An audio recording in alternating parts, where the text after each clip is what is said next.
Good afternoon. Thanks for joining today's Roundtable Middle Market Global Dealmaking Review and Outlook, presented by The Deal and Grant Thornton. I'm Rhonda Schaffler with The Deal.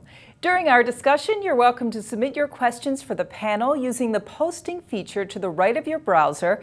If time allows, our panel will address those questions later in the hour. Despite about $134 billion in deal value, middle market deal making has slowed this year. The number of deals declined 30% compared to last year. But even in a slowing environment, two sectors, finance and technology services, stand out in both deal transactions and value. North America and Asia Pacific dominate middle market M&A so far this year. There is a lot to talk about in this hour. Joining me today is Sal Fira, partner and national private equity industry leader at Grant Thornton, Ken Myers, vice president and group head M&A Americas at Siemens Corporation, and AJ Rode, partner at Thoma Bravo. Gentlemen, so nice to see you here. Let's get started. It's really a pleasure to have you. Thank you. And Sal, I want to start with you. Sure. Tell us from the perspective you're joining us in the conversation, and give us a temperature reading about what you're seeing in middle market deal making. Well, thanks, Rhonda. It's an interesting market. In my role as national private equity leader, I work with a number of clients and really get a sense for what's happening in deal making in the private equity space. I also get a chance to execute transactions for my clients in the due diligence area. So, what we've been seeing this year, it's an interesting market. You said it, 30% slowdown of growth, but it's interesting because ultimately, at the end of the day, we were if you remember, 2015 was the breakout year for, the most M&A transactions we've ever had, compared to 2007, which we thought we would never repeat at around 4.6 million in transactions. So even though we've seen that slowdown, the reality is that I believe a lot of it has basically been attributed to the fact of it's an impact of firms taking a breather. To be quite honest with you, there is a number of dynamics going on in the global marketplace with Brexit and the slowdown in China and Latin America. That's certainly impacting the global marketplace, Rhonda, but at the end of the day, we are still facing a really robust marketplace. I know we'll get into kind of what's next, but it really has been a great marketplace. It's still very robust. There's great deal making, even in the middle market, plenty of capital available. So it's going to be interesting to watch. Absolutely, and you make the great point about we are coming off these incredible levels. Ken, are you taking a breather? Do you think a little bit at Siemens? What are you seeing from your vantage point? Well, I'm head of M&A for Siemens for the Americas. Siemens is a global powerhouse in the electronics field, primarily power generation, transmission and distribution, industrial automation, and healthcare. I would not say that we're necessarily taking a breather. I would say over the last few years, we've been cautious, disciplined, judicious in our deal making, selecting our targets. I think the market is strong. I think there's a lot of bidders, there are a lot of targets, there are a lot of assets available. But on the other hand, I don't think the market is overheated. I think valuations are reasonable. I don't think you're seeing crazy deals, overvalued deals. The auctions that we're in are not overly competitive where things are getting bid up out of control. I think it's, generally speaking, a very good market. And I also think Sal's point about 2007 being a peak and 2015 being a peak almost at the level of 2007 explains a lot of the fall off this year.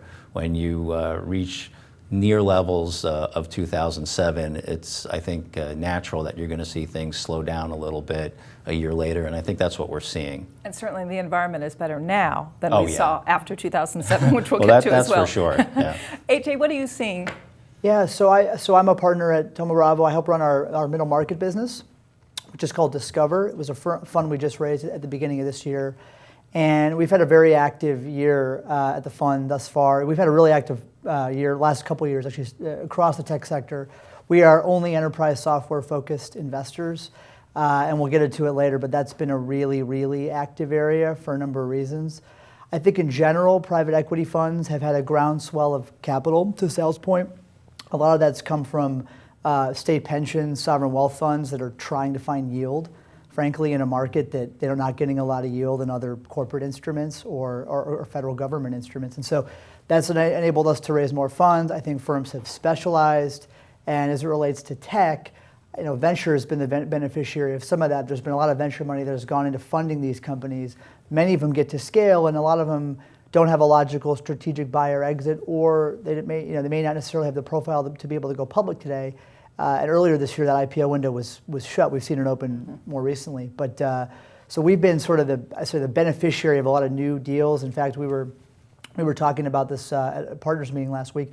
We're seeing now 4 or 5 new ideas a day. Wow. At our firm. How does that compare to, say, a year ago? Probably twice that volume. Interesting. Yeah, yeah. So let me stay with you, AJ, for a moment on sectors. What is it about technology? I mean, technology is always, it seems to be a strong sector, but why now in particular in middle market? Yeah, I think IT budgets are probably growing faster than any other budget within a company. Even if you look at industrial businesses now, 1% to 2% of CapEx spend at a company like Siemens was probably IT 10 years ago. That number's probably multiples of that, I would imagine, today. And so, you've seen new businesses created to basically fund that general pace with that wave. The second thing I would say is disruption. We're seeing finally for the first time the disruption of old embedded infrastructure software. And so much venture money has gone into disrupting web services, cybersecurity, data and infrastructure. And so all those disruptive companies, we need to be on both ends of that at our firm. We need to be, how do we partner with the best franchises in the world and help them grow more profitably and make acquisitions? And then in the middle market fund, which I help manage, how do we find those disruptors to help balance some of that out and really find companies that are double-digit growth and have riding some good sector tailwinds. And so we've sort of seen both ends of that spectrum in tech. But and activism, I would say, has driven a lot of that too for some of the older companies now, putting those companies in play where strategics or private equity now are a home for those companies, whereas years ago they were more the consolidators, I guess, in those markets. So. I would say, well, AJ is perfectly positioned, and you've described what's going on in so many industrial areas perfectly. There are so many businesses that I think would be viewed as industrial businesses where the M&A activity and the investment activity really is focused on software. Yeah. Whether it's healthcare, manufacturing, power generation, all of these areas where you think of it as capital equipment and manufacturing and big machinery. There are software components to all of these transactions and operations in all of these areas. They're all becoming more automated. They're all becoming more data-driven. So we're doing software deals really across all of our divisions. Yep. Yeah. And Sal, beyond technology, have you seen other particular sectors that are standouts this year in terms of some of the deal interest? I mean, it's certainly been technology leading the way, and when we think about kind of what's up next, it's been healthcare. Healthcare has been very active. We know that. Obviously, what's been going on with the Affordable Care Act over the last couple of years and the consolidation of the providers and the payer side, that's been a very active market. What's interesting is I was just visiting with a client in the space, and one of the things they'd mentioned to me was that, even though they'd been very active earlier on, they were beginning to kind of slow down due to the election year coming up. I mean, clearly, I think when we look at the sectors, healthcare has probably got the most at stake here of ultimately what's going to happen on a go-forward basis. So we've seen a little bit of a slowdown over the last few months, just as it relates to the healthcare sector. Within healthcare, though, a lot of that is technology related. Absolutely. Yeah. Absolutely right, and I think that's something that we're going to continue to see, and it's going to continue to kind of drive these forward in terms of being more efficient, because ultimately that's kind of what healthcare and why they look at, when they look at technology, it's all about that efficiency and the reduction of cost. You talk about another sector, Rhonda. I mean, I think it's interesting. We've seen what's happened to energy over really the last few years, but we are starting to see that opening up again. I think there's some forecasts that came out that we can, look at oil prices at $60 a barrel. I think some are saying at the end of the year, but we've seen stabilization, and with stabilization, we know that has a tendency to drive the market. And I think a lot of that pent-up demand that we hadn't seen is coming to bear. And again, recently we've just been very active in the energy market. So I think we're going to see an uptick there. Well, that would be a welcome turnaround, really, because that industry has just gotten hit very bad, and we've seen a shutdown in so much activity. Let's talk about who's in there making the acquisitions. What are we seeing? Sal, I'll start with you on that in terms of PE, strategic buyers. Who's active on either side of the deal? Yeah, Rhonda, obviously I work with private equity firms, and so Clearly they've been a very active player in the marketplace, very active in the middle market, as you're well aware of. But just kind of comparing and contrasting with what we've seen. I mean, clearly coming off that big year we had in 2015, where strategics were going head to head with private equity firms. At least many of the situations I was involved in were auctions. We're not seeing as much of that this year. What we are seeing is strategics with a very unique thesis if they're doing a transaction, whether that's going to be with a merger partner or perhaps a consolidation. We're just not seeing as many of these head-to-head auctions as we've seen. Why is that, do you think? I think honestly, I mean, there's the whole valuations. Obviously, valuations have come down. And clearly, I think there's some rationale and reasoning of, hey, these are more reasonable valuations. So I think that's one element. I also think at the same time, when we look at the strategics, clearly, private equity has just been so efficient in terms of getting transactions done and the speed by which they're working at. And ultimately, at the end of the day, I think that's kind of just calmed down and reduced that level of competition. But we have strategics, again, which are flush with cash. We've seen that. They're seeking growth. Clearly, M&A is going to be a part of any growth strategy. I mean, in fact, we had our industry partners that run part of our industry practices come together and talk about some of the issues impacting all of these industries we're talking about. And we asked them to list the top 3 issues that their industries are facing. Each one of them, each industry, again, these are the big 8 industries, had said that M&A and seeking growth through M&A was a key priority for them. So again, I think that's going to create some interesting dynamics. Ken, who's at the other side of the table for you? Well, first of all, I think what Sal is saying is very apropos. It's an environment in which there's not so much organic growth, and an environment where it's challenging to capture organic growth, people are going to turn to M&A. Specifically regarding energy, we did a large acquisition in the energy area within the last couple of years. We acquired Dresser-Rand, which is a manufacturer and provider of oil and gas equipment, primarily pumps and compressors. Obviously, we were a strategic buyer, and the target was a public company looking to exit.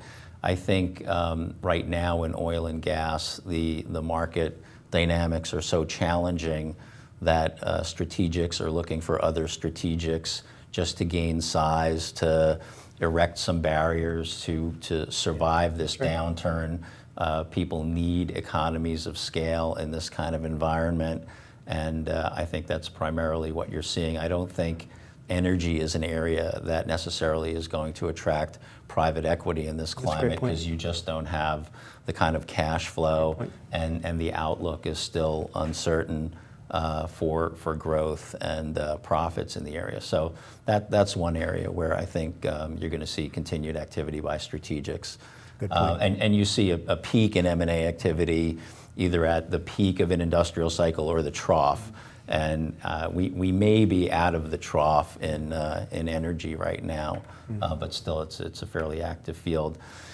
More broadly speaking, we see a lot of strategics doing corporate carve-outs. Yep. We see a lot of entrepreneurial companies looking to exit. I think in prior years, entrepreneurial companies, founder-built companies, would look to exit through the IPO market, or they might look to become a portfolio company of a private equity firm.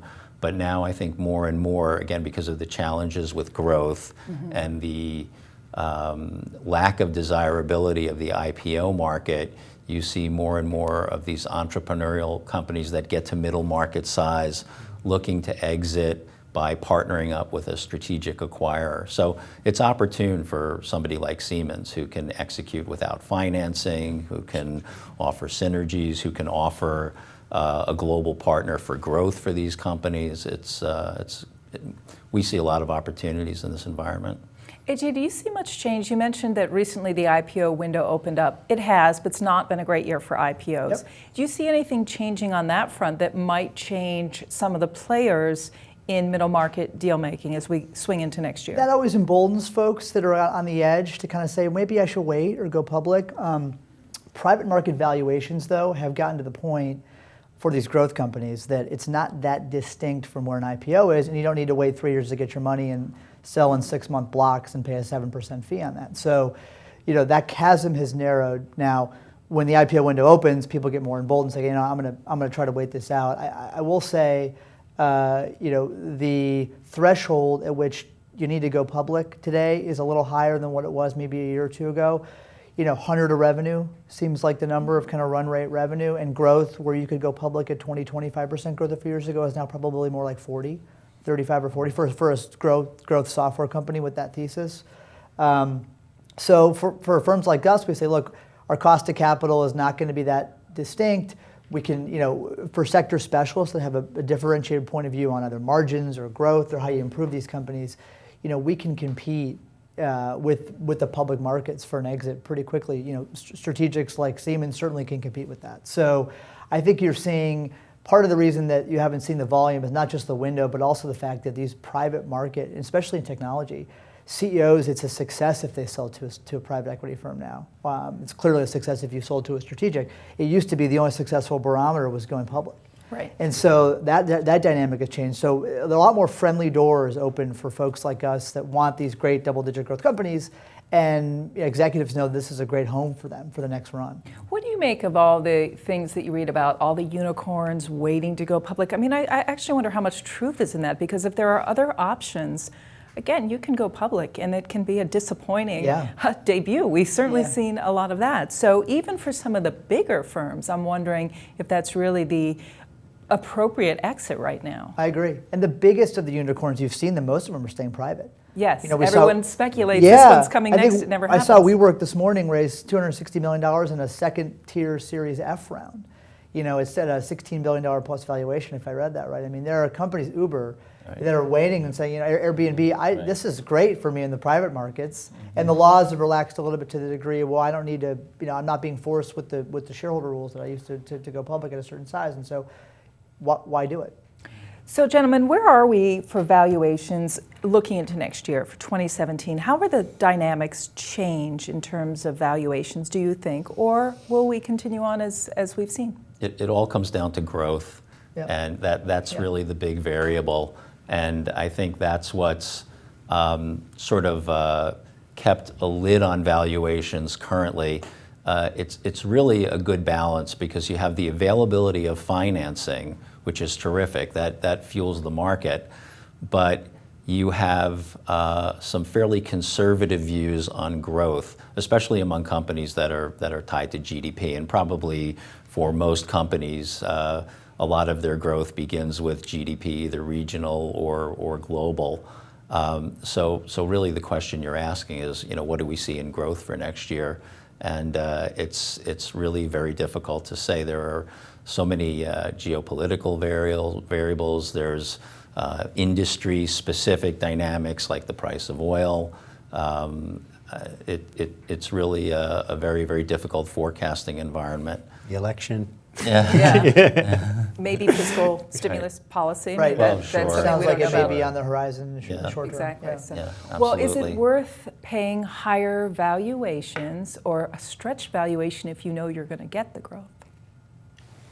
I would say yes, if you know you're going to get the growth. And there are areas where we see a particular technology that's going to develop its own market, something new that might be coming to market, or an area where something that a resource or a technology is becoming cheaper, so that the model bears out, customers will begin to embrace it.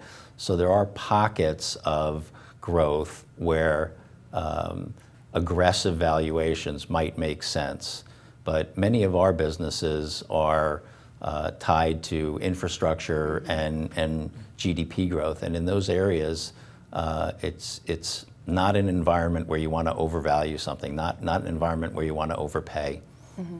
Sal, what are you seeing on that front? Do you see some buyers willing to look at valuations and extend a little bit if it makes the right business sense? Yeah, it's an interesting thing, especially as we've watched private equity execute transactions over the last several years. And Clearly I think they would have the advantage in terms of really stretching just due to their aggressiveness out in the market and the capital that they have available to deploy. And I think we've seen that historically where private equity firms have stretched and placed that big bet.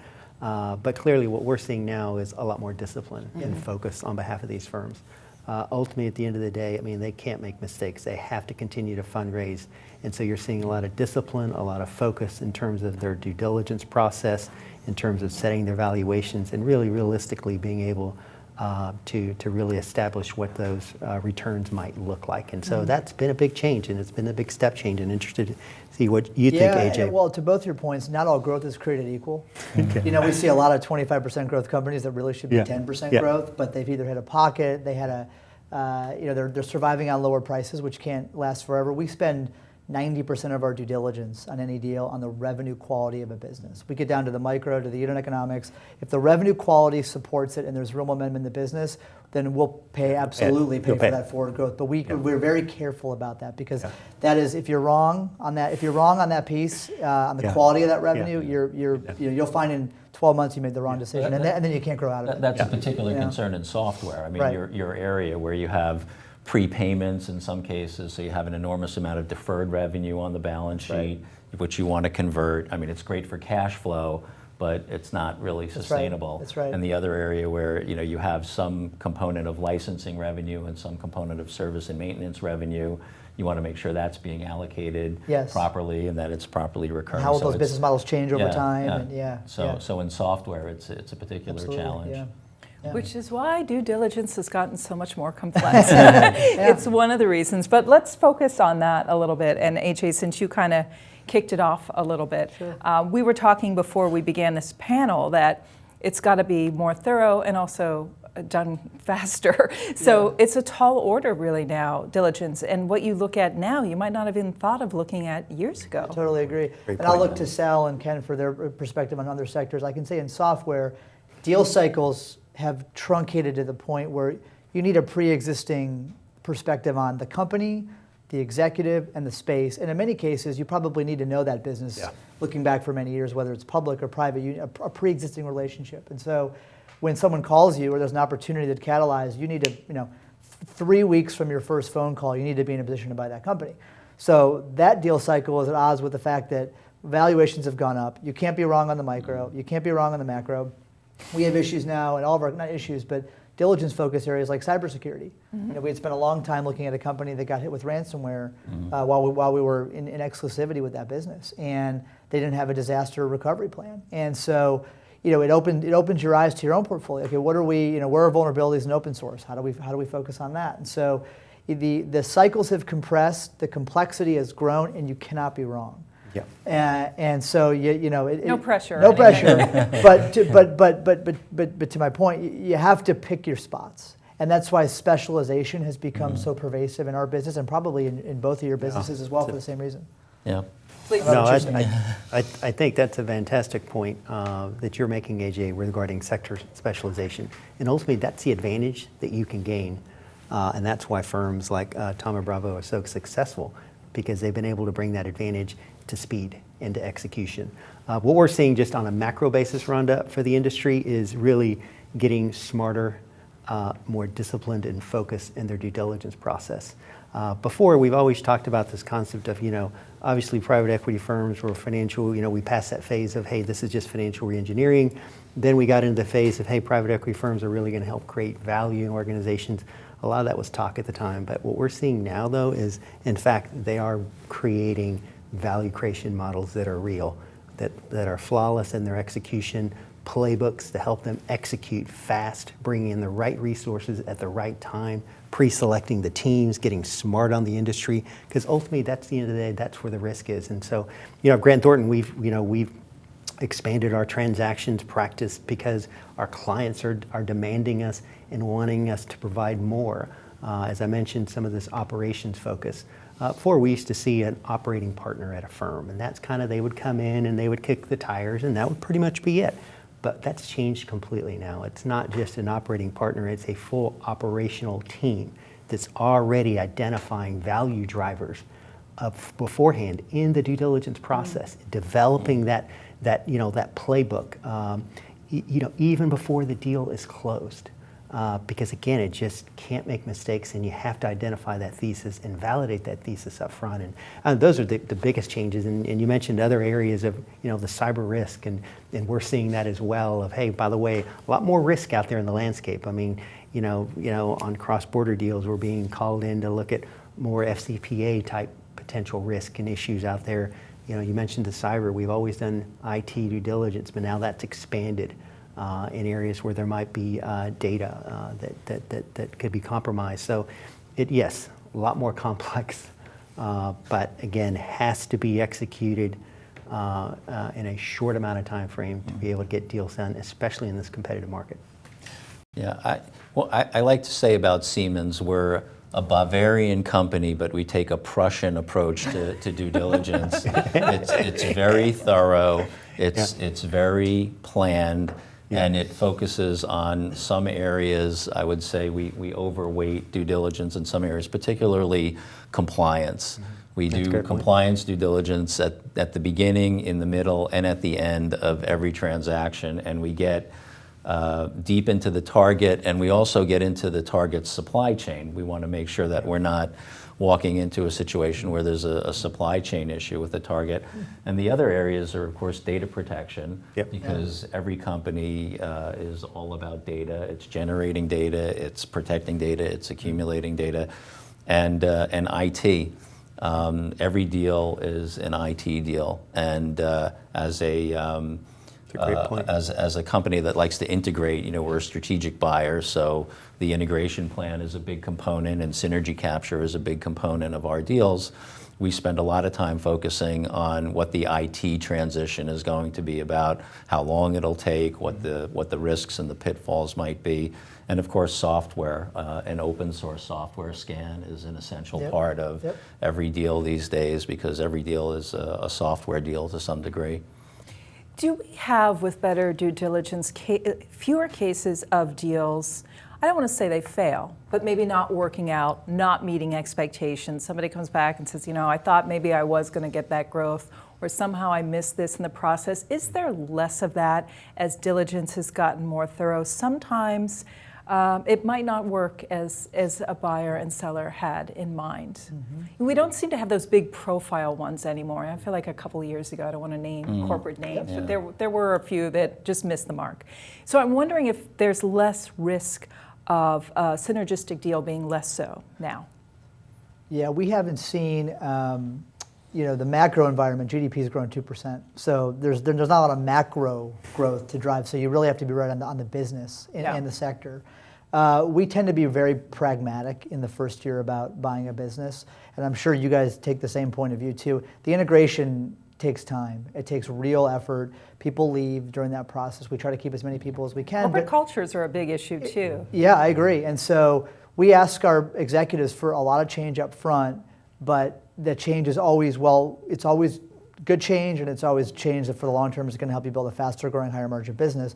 But we're going to endure that change in the first year, and oftentimes in the first year, you as a result of that, you're going to lose some quota-carrying salespeople. You're going to have to readjust how you think about your product development spend. And so, we kind of go in eyes wide open with that point of view. Say we have a lot of growth now. It's great. Over the medium to long term, this is absolutely the right business to be buying. But let's be cautious about how we think about that first year amidst a lot of maybe operational or strategic change that we might be helping to drive the company. Yeah. The first year is going to be challenging. You've got integration, you've got some restructuring.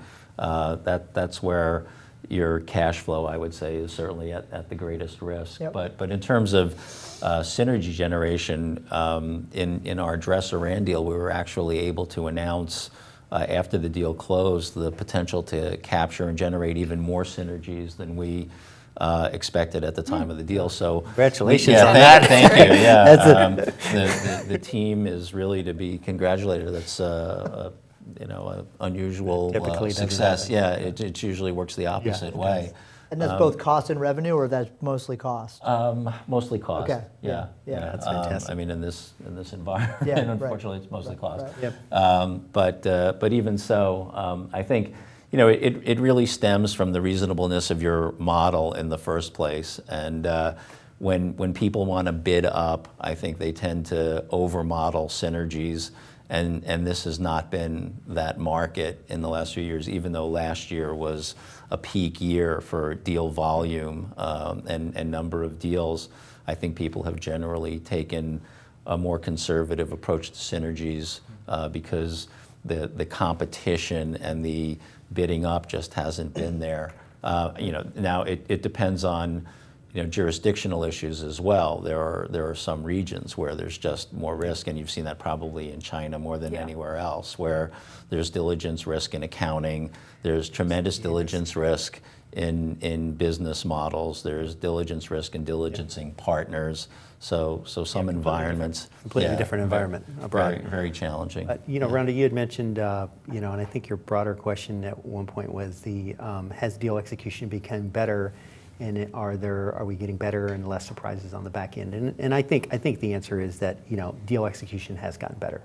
I think private equity has led the way in that, but what you're seeing, Ken, in our corporate, as we've been working with more of the corporate acquirers, they have become just rounded out their teams and built deal execution models as good as and competitive as what we're seeing in private equity. I agree with that. So I think that's a step change from what we've seen certainly over the past. And so I know talking to one of my private equity clients, I remember him telling me when I asked him a very similar question, are there surprises? The answer is there's always surprises. Our job is just to make sure they're not big surprises. So I think I don't know if you see that. There are always going to be something. Absolutely, absolutely, yeah, yeah. I want to talk a little bit about all the things that none of you very smart people can control, and that's all those external factors out there. Whether it's weak economic growth, a strong dollar that might make cross-border a little bit challenging. Geopolitical uncertainty, not just here. I think it was you, Sal, you raised the Brexit. Over the next 12 months, how do you see the market unfolding for all these potential risk factors? Higher interest rates to some degree, although we're off such a low base, I'm not sure how much that will matter. Maybe it does. What are you looking at the next 12 months that might shift the environment? AJ, I'll start with you. Yeah, I think the election still remains uncertain. And not just the presidential election, but what happens with Congress. A byproduct of that will be the regulatory environment and how the FTC treats a lot of these deals. We've seen a lot more second requests, not for our deals, but a lot of others we've seen in the market. A much more watchful eye on our merger activity. I think customers are now feeling more emboldened to raise issues if they feel like competition in that market's going to be hampered. So the regulatory environment is going to be one. Certainly the financing market now is as good as I've ever seen it. And what is the financing market primarily? Yeah, so there's sort of two, in our middle market business, on the upper end of that you have the investment banks who are syndicated loan, tend to be first and second lien. The large banks are governed by the Fed, so they have leverage caps at which they can support and underwrite. In the middle market, or the lower end of the middle market, the business development companies, or the BDCs, have a groundswell of capital, because back to my earlier point, they're promising high single digits blended yield with relatively low risk to their investors. And so those firms, they're not subject to those leverage limitations. We've seen really creative financing ideas, recurring revenue loans with deferred amortization or deferred interest. And so the financing the deals in our core market at Thoma Bravo has been unbelievably easy recently. Credit for synergies, credit for pro forma savings going forward, all those things. And so the cost of capital's low and the access to capital's been really easy in that environment. With rising interest rates, we'll see what happens with that, because we haven't seen that for really almost 10 years now. Yeah, currency, I think, works both ways. If a currency gets cheaper, that the region of that currency becomes attractive for investment, but repatriating profits becomes more difficult, or becomes more expensive. There's loss there, loss of value there. So currency fluctuations, I'd say, can drive investment, but can also limit it in some ways as well. There's obviously significant geopolitical and political and regulatory risks in lots of environments. AJ mentioned antitrust enforcement in the EU is a process to be managed. It requires extensive planning, extensive working with the regulators, a lot of resources, a lot of professional fees to outsiders, whether they be economists or legal counsel. In the United States, I think we've seen, in the past few years, a more challenging antitrust environment as opposed to a less challenging antitrust environment. Whether that continues, I think, will depend in large part on what happens in the election.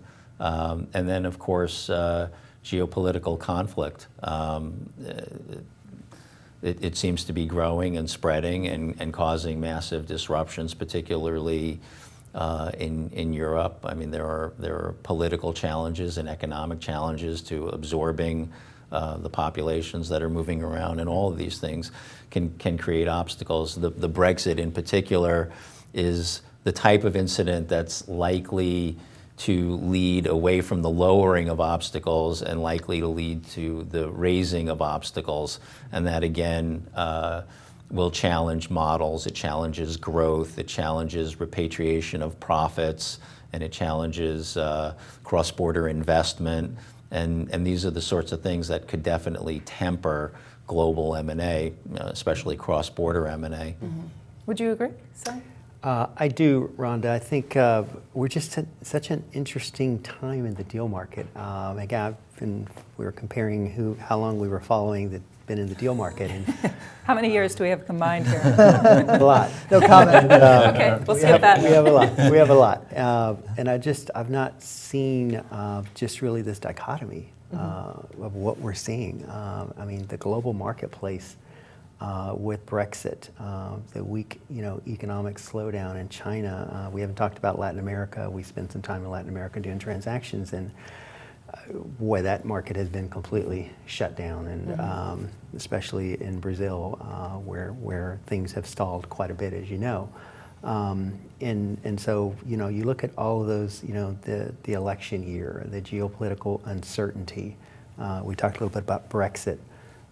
It's just a fascinating time in the marketplace. But then all the positive factors that we've all been talking about, and capital, and we haven't talked much about debt, but I mean, what we're seeing on the debt side, I mean, you don't have to go to the banks for the debt anymore. There's plenty of options out there for debt that's available. A lot of the rise of the mezz debt that's been coming up and available for transactions. So, so those are just, I guess, the really confluence of events of really where does the market go? And I mean, if you step back from it and look at that kind of history and say, we're really, again, if you kind of believe in the 7-year cycle of where we are, I mean, you put you right around the 8th or 9th inning of the M&A, cycle.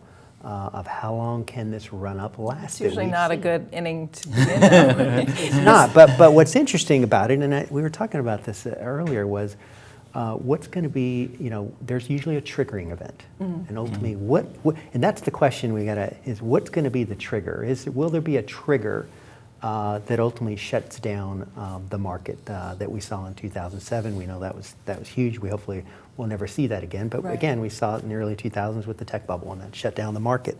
Early 90s. So you can kind of go back and say, are one of these going to be a triggering event? We saw the Deutsche Bank situation, and I think they came out and said they're not going to bail Deutsche Bank out. And so there's questions again, is that another Lehman? There was things out there regarding that. So that's kind of really where I think as we think about what factor will drive the deal market. Again, my personal view is I don't think any of those in and of themselves will continue to drive the market down. I think the biggest factor when we look at where we are is stability. Economic stability, geopolitical stability. With what comes out of the election year, I know we'll get into that in a little bit. But ultimately, I think if we can get some stability in the marketplace, you're going to continue to see deal making just because of the capital available to do transactions. Well, let me take that a step further. What would shut off the capital? Because if we're looking for a trigger event, it's hard to imagine where you're going to get a better return right now, right, in the current environment. So what potentially could happen where the capital flow dries up a little bit that does change the equation? AJ, you have a view on that? Chasing yield a little bit, so that money, I'm not sure where it's going to go. Yeah, that's a hard question to answer because I don't.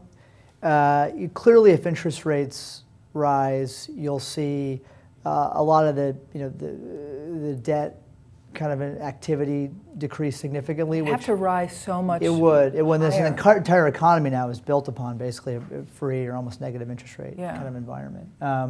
So I don't. It's hard for me to see that right now. I don't know what you guys are seeing. Is there over leveraging? I mean, you wouldn't necessarily say No. that I there's wouldn't any say particular no. sector I wouldn't. that's I think over-leveraged. again. I don't know if again you'd have to think about this on a longer term basis, Rhonda.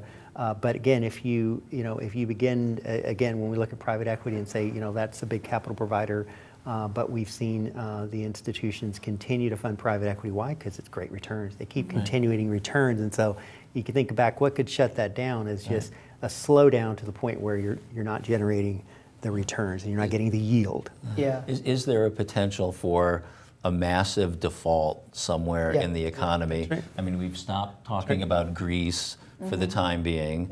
We've stopped talking about Italy and Ireland for the time being. They could come back, and that could be some kind of triggering event or catalyzing event, a large, Greece, arguable whether it's large, but a national default scenario could be a triggering event. Consumer debt is fairly high again, but there doesn't seem to be anecdotal evidence of defaults. So when I agree that there could be a triggering event that throws sand in the gears of financing and leverage in the M&A market, but this is the kind of environment where you're surprised if you don't see it. It's out there. You're not seeing it. That's the problem. No, that's exactly right, because we're not seeing it. You're not seeing it. Which is good. But I mean, that's always the tough thing. You can never figure it out in advance. Something will just happen. In terms of some of the PE, the money flowing into PE, how much are we seeing outside the U.S.? Because we have seen a lot of asset classes. Yeah, I can speak for our firm. In particular, we've seen a lot of sovereign wealth funds in Singapore, China, Korea become very active in the U.S. private equity market, both on the LP side, but also on the direct investing side. They have a lot of capital they want to put directly alongside of us in deals, and they're great partners. The Middle East had been a really, really active area for a while. Now with oil prices where they were, that's pulled back some, but a lot of those sovereign wealth funds have, as that's balanced out, they've increased their allocation of private equity, and hedge funds have not gotten the same commensurate increase. So Europe's been cautious, as Europe often is. So the sovereigns, mostly in Asia, have been probably the most active for us outside the U.S. Inside the U.S., for sure, it's the states. Because the states have a real asset and liability mismatch with aging boomers and their pension liabilities. And so they need yield. Most states that we work with now were 5 to 10% of their asset base was allocable base was private equity. Now it's 20%. Yeah, so those allocations have increased. Absolutely, and so that's driven, and so then they want top managers, and they want sector-specific or strategy-specific managers. So again, those firms end up getting the. Yeah, because I haven't heard of many private equity firms that have good track records struggling to find capital. I've not seen that. I think the firms in the middle quartile are doing better than they probably thought. The firms on the upper quartile are probably doing a lot better than they thought. No, I think and those that's right. below in that bottom third and fourth quartiles are probably not surviving, just like they would. These are state pension funds for state workers. Correct. And what about union pension funds? There's a social, a political aspect to that as well. We haven't seen that. Behavior? No, we haven't seen that quite as much. Yeah. It's been more the state teachers are most of them actually, have been the most active, I think. And then just state employees, state retirement. Right. Yeah. But not necessarily the large industrial unions. No, I think there's been a lot of negative publicity. The unions around SEIU, around private equity. What private equity does. And private equity's tried to do a nice job about softening those relationships over time, and now there's industry council, so that's been worked through. But I think tension probably will be there for some time. Ken, when you look out and think about Siemens business and what you need and where you want to grow in this environment that we really can't predict, but we can guess, are there certain regions that you know, which you don't have to obviously share for competitive reasons, but certain regions or types of business that you know right now that you want to get in 2017? Like, how far out is your thought process? Well, our thought process is further out than 2017. there are some large demographic trends that we try to capture. The aging population that will require additional healthcare services obviously is very germane to our healthcare business.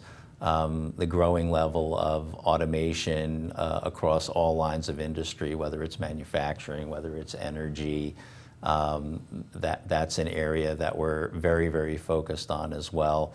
I think a lot of the growth that was expected in all regions, emerging economies, has been based on the expectation of an emerging consumer class or an emerging middle class that's going to want better access to energy, infrastructure, transportation. There's a global urbanization trend, and that's very important for our mobility business as well. We've been very successful in regional transportation systems in the United States as well as in growing economies around the world. And that's a business where it's not just cars rolling down the track. There's an enormous amount of data analytics and software and automation in those fields as well. I would say those are the major trends that we're looking at. And again, there's an aspect of data collection, software, and automation to all of these businesses. Sal, you were saying before that healthcare was one issue that there's some uncertainty about as we head into the election. Is it the same for energy, actually? Because there's, again, exactly depending on who wins, who's in Congress, that's always an issue that can be looked at on a regulatory basis. That's exactly right, and I think that clearly, the administrations have come out with views on energy policies and what those could mean to the industry. But when we look at, really an industry that is really struggling to find stability and ultimately where will the oil prices come out, and then at the same time, ultimately, do investors believe that the market is in a recovery mode? That's ultimately where I think the big, as you said, there's big question marks around that. And so I think that's going to be an interesting area to watch. So does that mean everything gets quiet for a couple months, or is there any sort of rush to get things done? Because policies don't get enacted overnight. No, it's a great point, and I think we've seen a rush for this year of things that are going to get done by the year are actually starting now, and so we've seen quite a bit of activity, especially in the energy sector across the broad range of not just the asset side, the servicing side, but also power side. So we've been kind of seeing it throughout. So I think that's really where that's at, is those that are going to hop in early, who have a strategic play and have a thesis they're working on, are going to get it in now. And then I think overall we'll look at the market and say, okay, let's see where the election comes out, and then what that could mean long term. Let's spin to the positive on the election, again, not knowing what will happen, but we have heard from both. We're worrying about things, but it does seem to be that there's going to be some fiscal stimulus. Everyone seems to be saying we've done it with monetary policy. You hear kind of a groundswell. What sort of fiscal stimulus could be good for the M&A market? Well, in the last time we had fiscal stimulus, large industrial companies like Siemens were very eager to capture a part of that spend. And you saw a lot of our competitors, and you saw Siemens try to enter that market, which is primarily, of course, government sales and government services. The government is obviously a huge component of our economy, and each administration promises infrastructure spending that would be good for Siemens in some of the areas that I mentioned, particularly mobility, power generation. Regulatory policy has not necessarily been terrific in healthcare, because regulatory policy is focused on reducing spending and reducing costs. But if there is something in the way of fiscal stimulus on the scale that Hillary Clinton is talking about, it could spur a market for government services, which are, in large part, are technology services. There are an enormous number of government IT tech providers in that Northern Virginia area. It could also trigger consolidation in defense potentially, although that's not likely to be one of the areas of focus on spending in a Clinton administration. And then infrastructure, potentially other things like housing or construction, energy distribution. Those could be areas where you could see more growth, stronger models, and then consolidation. Well, Sal, does that mean the ninth inning might go on for another Extra innings. Yeah, can we have extra innings We have there? extra innings there, yeah, exactly. Yeah. AJ, any thoughts on that?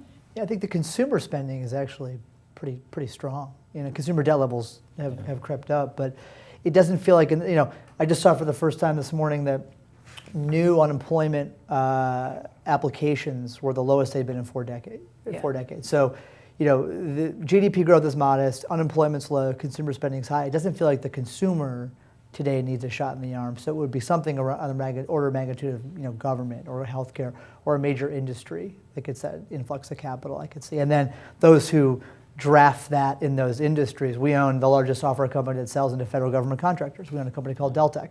That would be a great thing for our business. So it becomes sector specific almost. And then energy policy, of course, is an enormous driver, particularly in the area of renewables. Wind and solar, I would say, are very, very heavily dependent on government policy.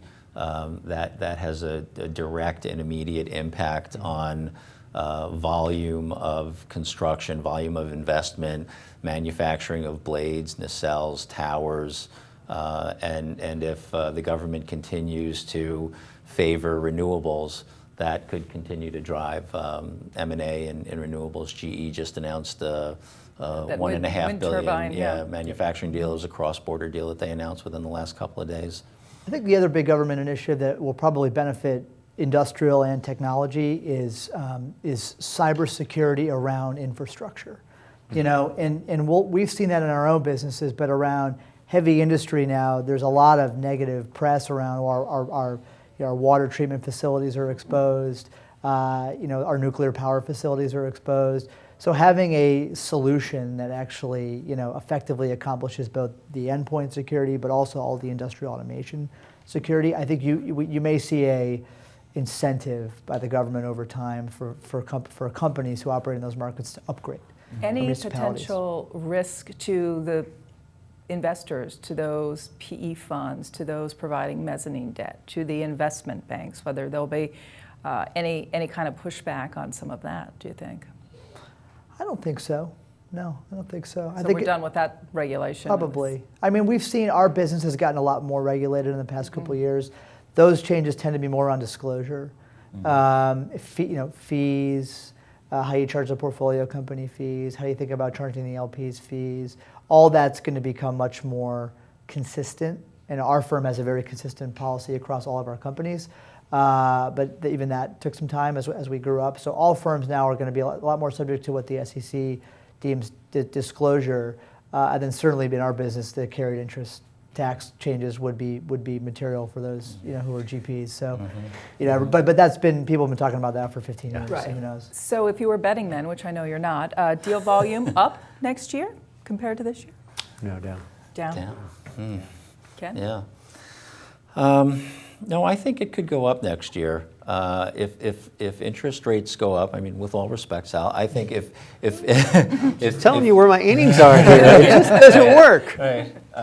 If interest rates will have to rise, I mean, they can't stay at this level forever, but presumably or potentially if interest rates rise, there will also be at some point a return of inflation, a return of growth, and I think models will continue to sustain the levels of debt that's put on deals, and I really think that as global markets recover, we're going to see more aggressiveness in deal making and more consolidation. I mean, there are some regulatory drivers of consolidation as well, and healthcare may be one of the best examples. Banking potentially is another example. Financial technology, payment infrastructure, those are areas where regulation may drive consolidation, which is actually not the intention. The intention of this sort of regulation is to keep markets open and competitive and more consumer oriented, but it often has the opposite effect of driving consolidation. You see that in banking where there's no new banks in the last few years. I mean, And Ron, it used to be easy to I'll open a bank. I'll qualify my Oh, comment. no, don't. I'll qualify. I feel like I didn't I'm not know. asking you to to do disagree. that. No, look, I mean, as I mentioned earlier, I mean, I think stability is the key. And I think, you know, folks may agree or disagree, but the Clinton administration probably provides a level of stability in the marketplace. And I think it's pretty clear those that have looked at Trump and asked him about that, you know, with kind of his trade policies and what ultimately could result in trade wars, that's instability. And I think the market's going to react on a short-term basis to slow down, and I think that's going to impact deal making. So again, I think that's where we kind of go. I mean, I think the positive factors are out there, as Ken mentioned, of where we could go. But again, remember where we are in this cycle. Remember the 2015. I mean, still great deal activity. I mean, it doesn't mean we're going to meet record levels, but I don't think we can sit there and say every year on year we're going to reach that. Yeah. AJ, you get the final thoughts on this. Yeah, it's almost quarter to quarter now. You know, if you look at one of the That's a great reasons, point. one of the reasons deal flows down this year because Q1 was so volatile. Yeah. You know, and that bled into Q2, and then banks weren't taking companies out to market until now, and so we're seeing a big activity set now. But all that was born out of the fact that there was this, you know, backlog that was jammed for the first half of the year, and so the markets, it feels positive right now, but it's week to week almost. Yeah. And so hard to prognosticate next year. But I think, you know, one thing can be sure, if there's anything bad that happens regulatory-wise or geopolitically, you'll have a quarter where people get scared, even if the rest of the fundamental drivers of the economy are good. In our business, we have a lot of capital. Other firms we compete with have a lot of capital. Strategics have you know, reasonably healthy balance sheets. They have a lot of cash to put to work. So the capital that will flow into driving up asset prices, it's hard to see that changing. It's a question of, you know, can people deal with the roller coaster ride that may happen from quarter to quarter on all these issues? Great point. Is the volatility the biggest risk for next year? Potential for volatility? In my mind, it probably is, yeah. Would you two agree? Yeah, but I think what Sal said at the outset is important. Sal at the outset was talking about the ability of teams to execute more quickly, and AJ made some remarks about that as well. And that gives people the luxury of taking a quarter-to-quarter view and responding to the volatility. If you can execute a deal more quickly, integrate something quickly, and begin synergy capture or restructuring or revenue generation on a quicker basis, you can be more opportunistic, you can be more nimble, and that sort of is the other side of the coin. Probably what's going to be required to be in this market. I think that's right. Well, gentlemen, this has been a fascinating conversation. We covered a lot of ground, a lot to look forward to in 2017, so I want to thank you all for being here. And that means I am going to give a formal thank you now to Sal Fira of Grant Thornton, Ken Myers of Siemens Corporation, and AJ Rohde of Thoma Bravo. Thanks so much for watching.